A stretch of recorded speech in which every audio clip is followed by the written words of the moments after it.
గత ముఖ్యమంత్రి ఈరోజు శవ రాజకీయాలు మానుకోలేదు. తన స్వార్థ రాజకీయాల కోసం, శవ రాజకీయాల కోసం 2 నిండు ప్రాణాలు బలవటం చాలా బాధాకరం. నీ కాన్వాయ్లో ఒక వెహికల్, నీ కార్యకర్త, వైసీపీ కార్యకర్త సింగన్న అనే కార్యకర్తని ఢీకొంటే కనీసం హాస్పిటల్లో కూడా చేర్చకుండా ఒక కుక్క కంటే హీనంగా లాగి అవతల పడేసి వెళ్ళారంటే, మీ నెగ్లిజెన్స్ వల్ల ఒక ప్రాణం బలైపోయిందంటే ఇది ఎంత బాధాకరం. ఎప్పుడో కంటి ముందు యాక్సిడెంట్ అయినటువంటి సింగన్నని హాస్పిటల్లో చేర్చకుండా, ప్రాణాలు కాపాడకుండా గాలికి వదిలేసి మీరు వెళ్ళి సంవత్సరం క్రితం చనిపోయిన కార్యకర్తని పరామర్శిస్తామంటూ వెళ్ళటం ఎంతవరకు సమంజసం? అంటే మానవత్వం ఉందా? సింగన్ని యాక్సిడెంట్ అయితే రోడ్డు పక్కన ఇసిరేసి వెళ్ళిపోతారా? మీ కార్యకర్తల విషయంలో కానీ కనీసం ఒక మానవత్వం, ఒక మనిషి అనేది కూడా ఆలోచించకుండా అట్లా చేస్తారా? కనీసం జంతువులకి ఇట్లా జరిగినా కానీ ఎవరు కూడా అట్లా వదిలేసి వెళ్ళరు. అలాంటిది ఈరోజు శవ రాజకీయాల్లో పిచ్చి పీక్కి వెళ్ళిపోయింది. అందుకోసం మరి నాగమల్లేశ్వరరావు చనిపోయినప్పుడు బెట్టింగ్ పెట్టి డబ్బులు నష్టపోయి చనిపోయాడు. దేనికి? వైనాట్ 175 అని చెప్తే, వైనాట్ 175 అంటే 11 సీట్లు వస్తాయని తెలియదు పాపం నాగమల్లేశ్వరరావుకి.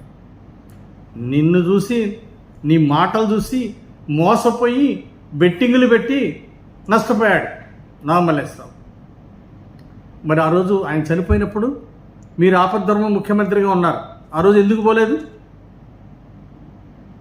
ఎందుకు పరామర్శించలేదు? ఆ రోజు 365 రోజుల తర్వాత ఇప్పుడు గుర్తొచ్చిందా?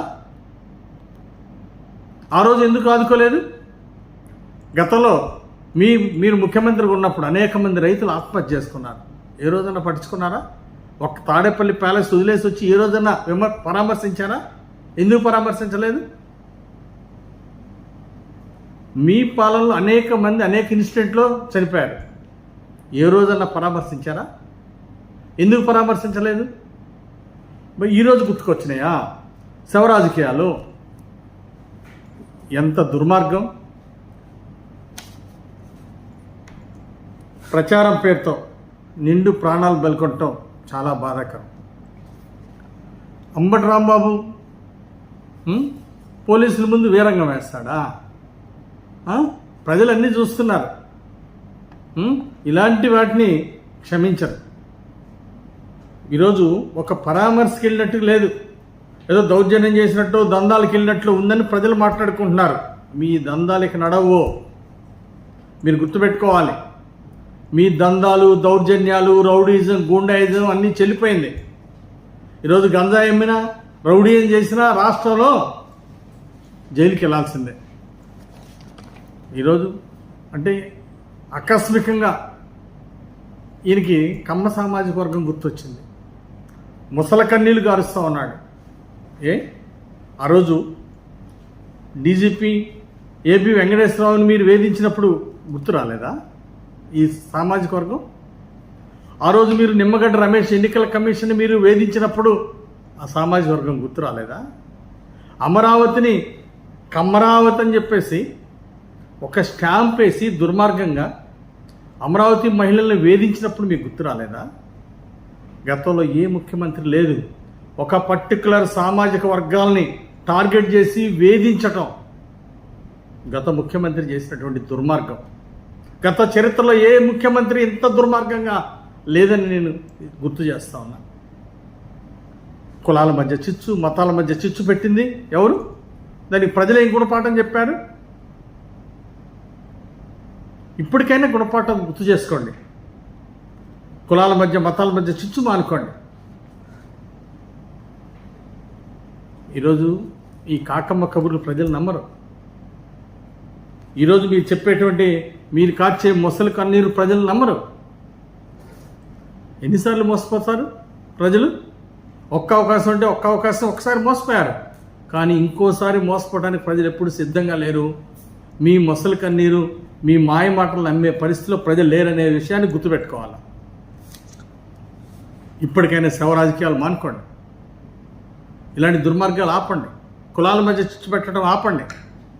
ఈ ముసలి కన్నీరు కార్చకుండా కన్స్ట్రక్టివ్గా కనీసం అసెంబ్లీ జరుగుతుంటే ప్రజా సమస్యల మీద మాట్లాడటం చేత కానీ మీరు